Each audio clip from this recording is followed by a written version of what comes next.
भाइयों, आज 15 अगस्त है। हर साल आता है, झंडा लहराता है, राष्ट्रगान होता है और फिर हम वापस सो जाते हैं। लेकिन आज मैं आपसे एक सवाल पूछता हूँ, क्या हम सच में आज़ाद हैं? अगर आज़ादी सिर्फ मोबाइल चलाने की छूट, बोलने की छूट, घूमने की छूट होती, तो फिर गरीब आज भी गुलाम क्यों हैं? मेहनती आज भी पीछे क्यों हैं? आज मैं आपको एक कहानी सुनाने जा रहा हूँ। ये कहानी किताबों में नहीं मिलेगी। ये कहानी खून, भूख, अपमान और आग से लिखी गई है। भाग 2, 1857, जब आग जली। साल था 1857। देश नहीं था, एक जेल थी। अंग्रेज हुकूमत और हम सिर्फ मजदूर। एक किसान सुबह उठता था, खेत उसका, लेकिन फसल अंग्रेज की। एक जवान पैदा होता था, हिम्मत उसकी, लेकिन बंदूक अंग्रेज की। और फिर एक दिन कारतूस में गाय और सूअर की चर्बी, बस वही चिंगारी बनी। मंगल पांडे ने बंदूक उठाई। उसे पता था मौत तय है, लेकिन उसने कहा, अगर मरना ही है तो गुलाम बनकर नहीं, आजाद बनकर मरेंगे। उस दिन एक आदमी नहीं मरा, डर मरा। भाग 3, फांसी का तख्ता। अंग्रेजों ने सोचा डरा देंगे। कई क्रांतिकारियों को तोप के सामने बांध दिया गया। तोप चली, शरीर के टुकड़े उड़ गए। लेकिन सुनो ध्यान से, डर फिर भी नहीं लौटा।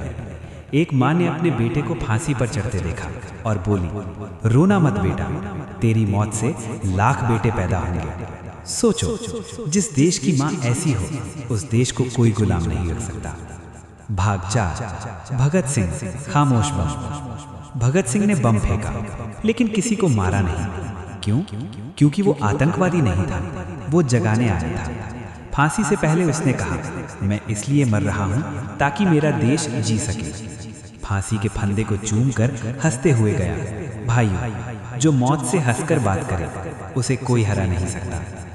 भाग 5, गांधी, बिना हथियार की जंग। दुनिया बोली, बिना बंदूक के क्या आजादी? गांधी बोले, देखो, नमक उठाया और साम्राज्य हिल गया। डंडे पड़े, खून बहा, लेकिन लोग पीछे नहीं हटे। क्यों?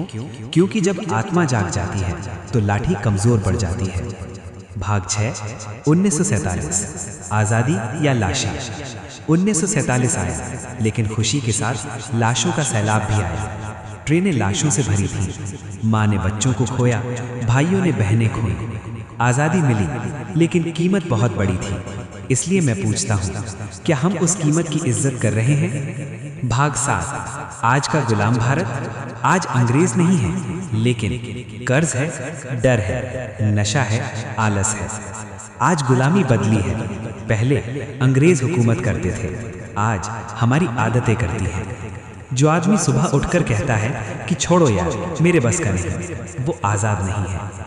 भाग 8, असली आज़ादी का ऐलान। आज़ादी का मतलब सिर्फ झंडा नहीं, सिर्फ नारा नहीं, जिम्मेदारी, मेहनत, चरित्र। अगर भगत सिंह आज होते तो पूछते, तू क्या कर रहा है देश के लिए? अगर गांधी आज होते तो कहते, पहले खुद सुधर। भाइयों, आज़ादी उधार में नहीं चलती। अगर आज तुम अपने सपने से भाग रहे हो, मेहनत से डर रहे हो, तो याद रखना, तुम उन शहीदों के साथ धोखा कर रहे हो। इस देश को बचाने के लिए हमें फिर से मरने की जरूरत नहीं, हमें जागने की जरूरत है। जय हिंद।